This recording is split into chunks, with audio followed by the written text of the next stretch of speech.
Good evening, everyone. I'd like to call the City Council meeting of August 4th, 2026 to order. Tonight, Councilmember Sanjay Singhal will offer the invocation. Would everyone please stand? Please pray with me. Gracious God, we thank you for the privilege of serving this community and for the trust placed in those gathered here. We ask for your protection and blessing over all who serve our city. Our police officers, our firefighters, emergency responder, public works crew, dispatcher, and every city employee. Watch over those who face danger in the course of their duties, strengthen those who serve behind the scenes, and grant them safety, good health, wisdom, and peace as they care for our community each day. As we enter the important season of budgeting and planning, grant us wisdom, patience, and good judgment. Help us listen carefully, consider every perspective with respect, and remain mindful of both the needs of today and our responsibility to future generations. Guide us to be thoughtful stewards of the resources entrusted to us. Give us humility when we disagree, courage when choices are difficult, and a shared commitment to the common good. We seek your blessing for our residents and all who work each day to make our community safe, strong, and welcoming. Amen. Thank you. Please stand for our pledges of allegiance. So come on up, gentlemen. It's going to be led by Troop 1845, and we have Umay, Aaron, Vishwak, Vihan, Ishan, Dhruv, Darsh, Sur, Vihan, Benjamin, and Nevin. Okay, you've got the microphone here.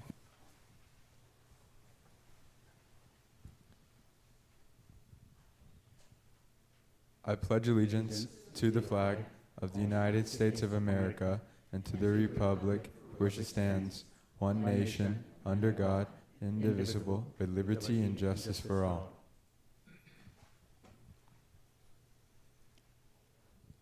Honor the Texas flag. I pledge allegiance to the Texas, one state, under God, one and indivisible. Thank you all so much for coming. Why don't you turn around and go grab a quick picture? Council will sort of squish in a little bit. Yeah, Council, we'll just stay up here. Let's just squish in and get a quick picture with the scouts here.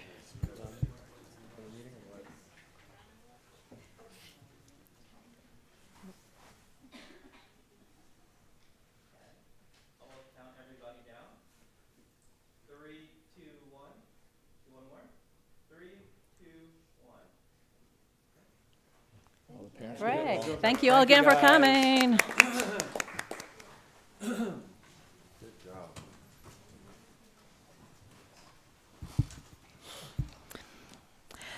Next item is 5, public comment. At this time, we'll open public comment for all non-public hearing-related items. So citizens who wish to address the City Council regarding action items on the agenda for consideration will have 3 minutes to speak.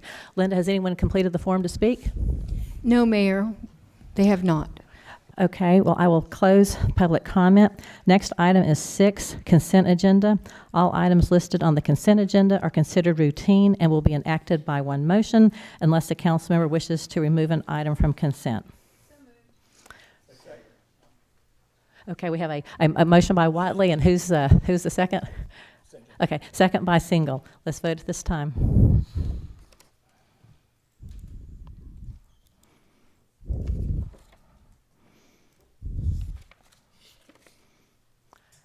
And the motion passes 7-0.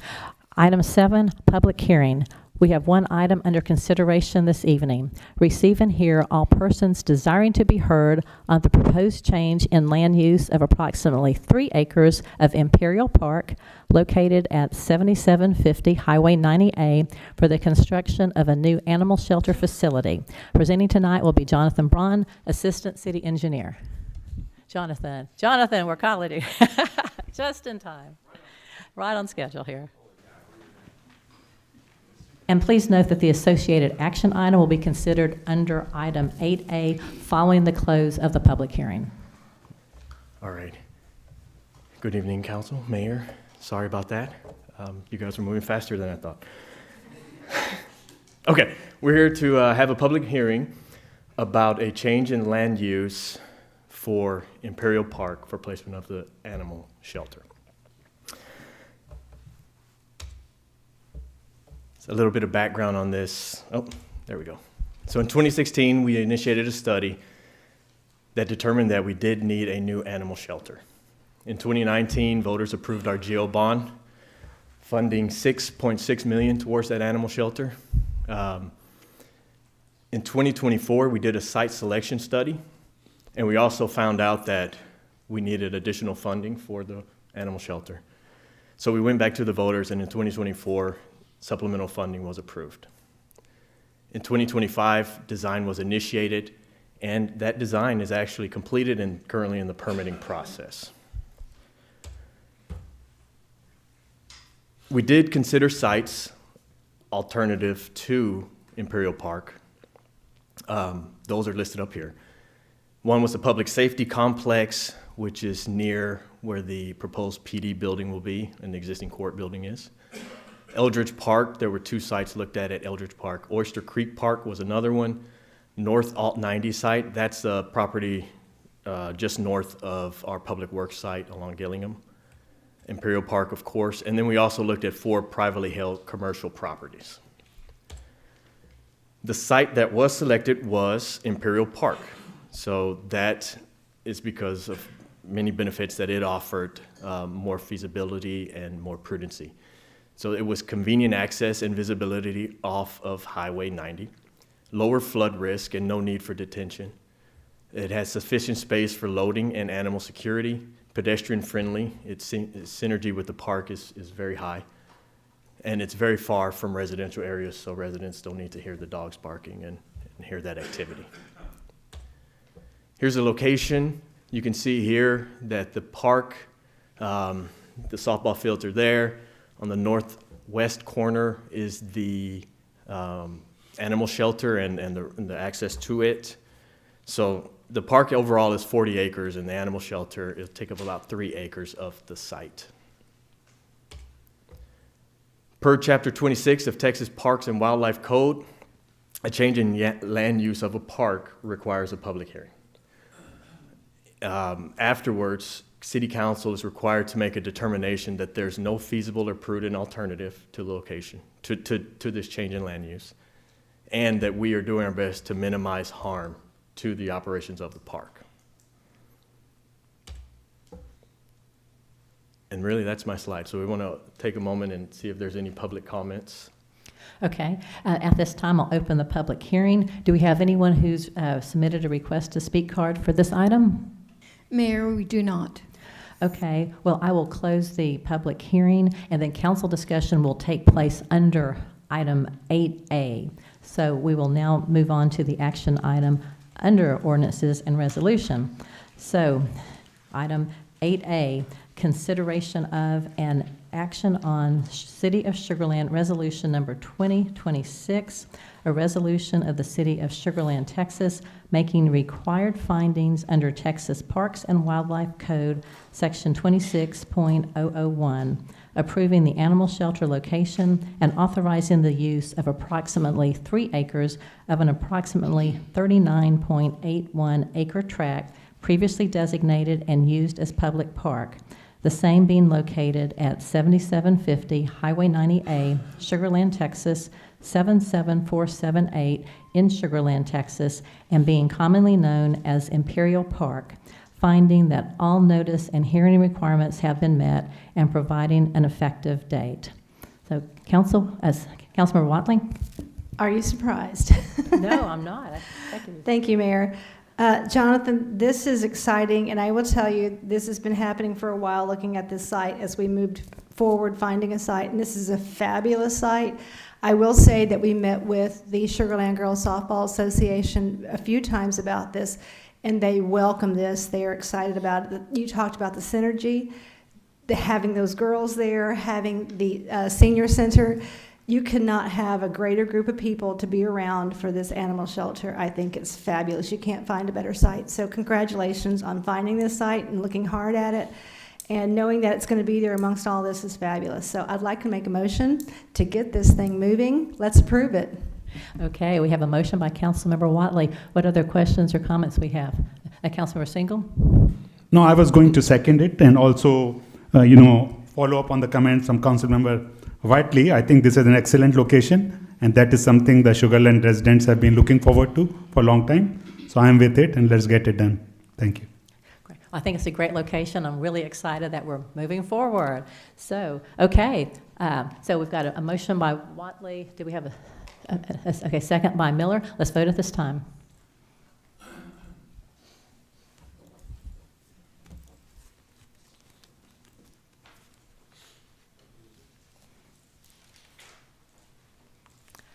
Okay, the motion passes 7-0. Thank you, Jonathan. Thank you all.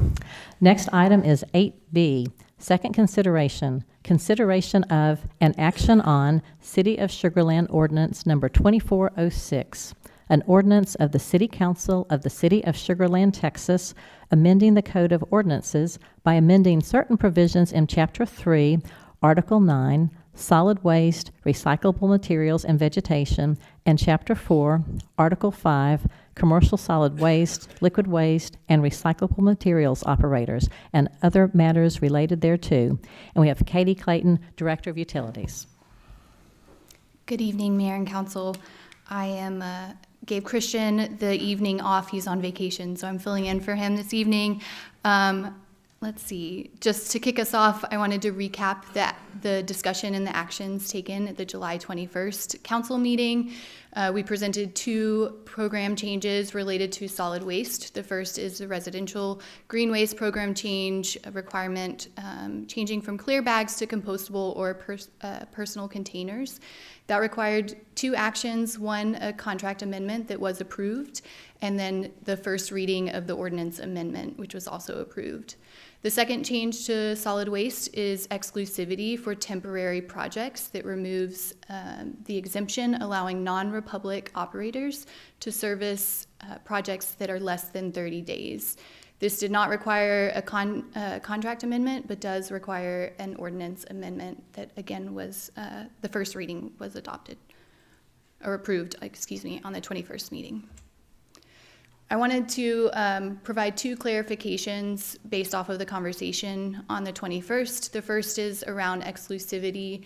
There were some questions around what is changing and what's not changing.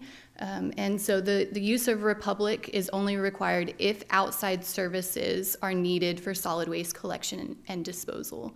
For example, it doesn't change contractors' right to self-haul. So if a roofer has a dumpster, they bring it on site and haul it themselves. That does not change. They were previously permitted to do that, and with these changes, it does not impact that.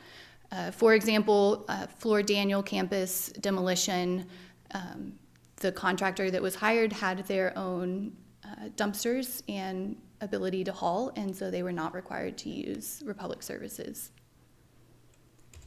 The second clarification that I wanted to talk about was the benefit to the resident. A couple points on this. First, leverage and revenue. This exclusivity gave the city leverage for resident and city-facing benefits and ensures that we are able to collect all the franchise fees owed to us, as well as it was a negotiated part of the contract, which keeps our residential solid waste rates low. As part of those franchise fees that we collect, it does go back into community investment. $300,000 of the franchise fees go into road repair, as well as $130,000 that it goes to our Keep Sugarland Beautiful program, which provides education and outreach for our residents. And then lastly, it provides another ability for the city to hold Republic accountable and hold the high level of service that we expect our residents to receive. So the city will act as the resident liaison and hold Republic to the terms of the contract. And we do have liquidated damages that gives that financial accountability mechanism if those needs aren't met. And so with that, staff recommends City Council approve the second reading of Ordinance 2406, amending the solid waste ordinance to require compostable bags or reusable containers for residential green waste collection and to grant Republic Services exclusivity over temporary projects. Are there any questions or comments for Katie? Councilmember Vonderhaar. Thank you very much. Just a quick question. It is my understanding that this exclusivity was included in the original agreement that we entered into with Republic, and really what we're doing here is just fixing a mistake on our side that makes the ordinance match the contract. Correct. That being the case, I'd like to make a motion that we approve. Okay, we have a motion by Vonderhaar. Does anyone else have any comments or questions? Councilmember Betcher? Thank you, Mayor. Katie, thank you for highlighting the benefits of the agreement that we talked about. Just to clarify for the public, you know, I know I'm just as frustrated whenever we switch from bags to paper and back and forth, right? Could you explain what was happening to the green waste whenever it was in the plastic bags originally? Sure. So due to market changes, the green waste is no longer compostable if it's in a plastic bag. And so those market changes have driven this change. Right. Where was the follow-up? What were they doing with that when it did have the plastic in it? Did it end up ultimately going to the trash anyways, Sure. as opposed to composting? So Republic did have the ability to beneficially reuse on site the green waste, but as they've looked into the future and we've seen changes of green waste, you know, predominantly being in bagged versus the bundles, looking for more environmentally friendly composting facilities, those require the compostable bags. All right. Follow-up? Follow-up? Yeah, thank you for that. Just to reiterate that we were switching over to make it easier, and that way everything can be compostable, switching away from the plastic bags. And then last one is, you know, I know we talked about the performance side of things. Do we have an active performance review on like a quarterly basis, or is this something that we could implement moving forward? Just to address or revisit or review the current issues, if there were any, periodically. Sure. Yeah, we have weekly meetings with Republic, as well as a number of performance measures that we review on a monthly timeline based off of their customer response. And so we have regular meetings with them and review to make sure that they're being held accountable. Okay. Just final comments? Yeah, Okay. as long as we have the right processes in place, then I think we should be fine. So thank you, Katie. Okay, we have a motion. Do we have a second? Oh, well, you made the motion. Okay. Who seconded? Oh, I thought, oh, wait, that's right. You made the motion. Okay, so yeah, that's right. Sorry, that's right. Yeah, motion by Vonderhaar, second by Watley. Okay, now I'm on the same page. Okay, let's vote at this time. All right.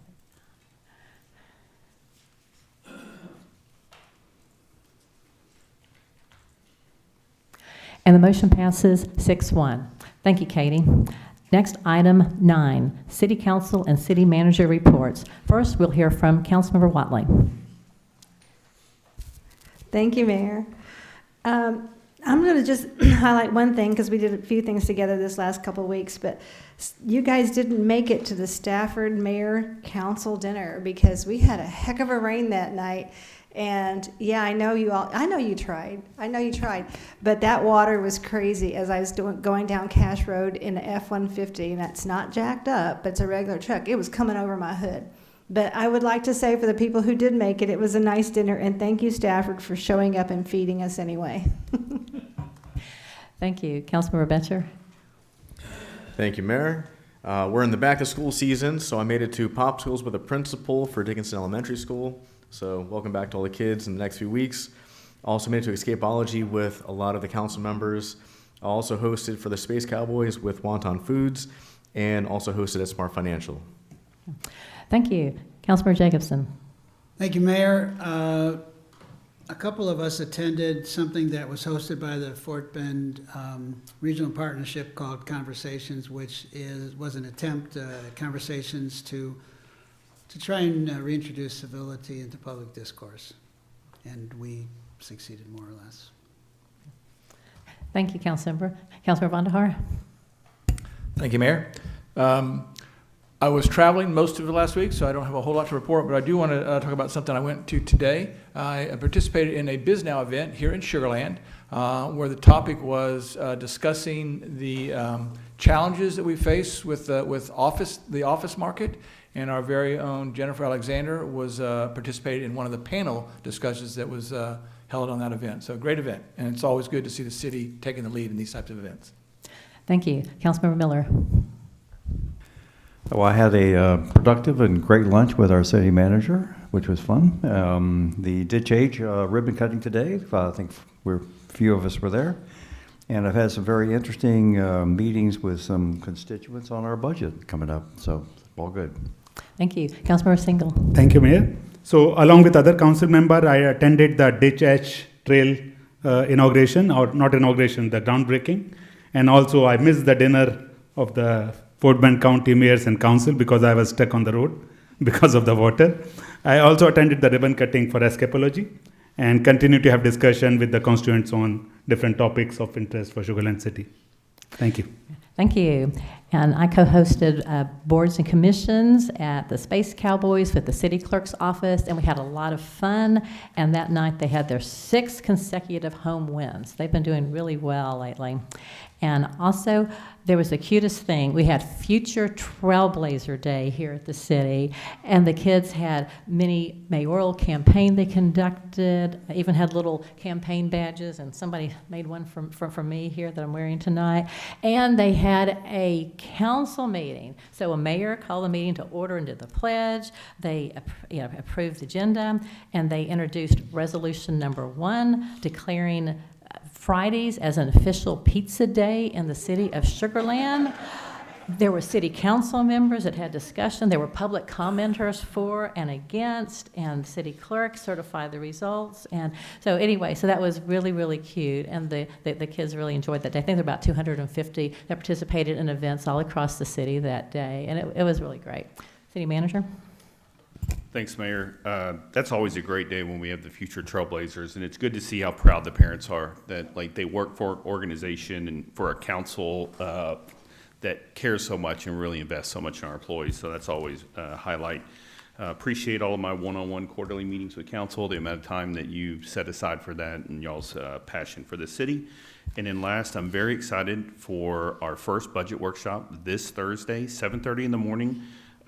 We will be having public comment available. We will also be live streaming the meeting so that the public that cannot make it can see it in real time. And I'm really proud of the work our staff has done developing this budget. I'm excited to go through that. That's it. Okay, great. So next item is 10, closed executive session. So closed executive session is authorized by Chapter 551 Texas Government Code in accordance with Section 551.074 Personnel Matters for the purpose of discussion with respect to the city manager annual performance evaluation. So we will now adjourn the regular meeting and convene into closed executive session. Thank you all for coming this evening.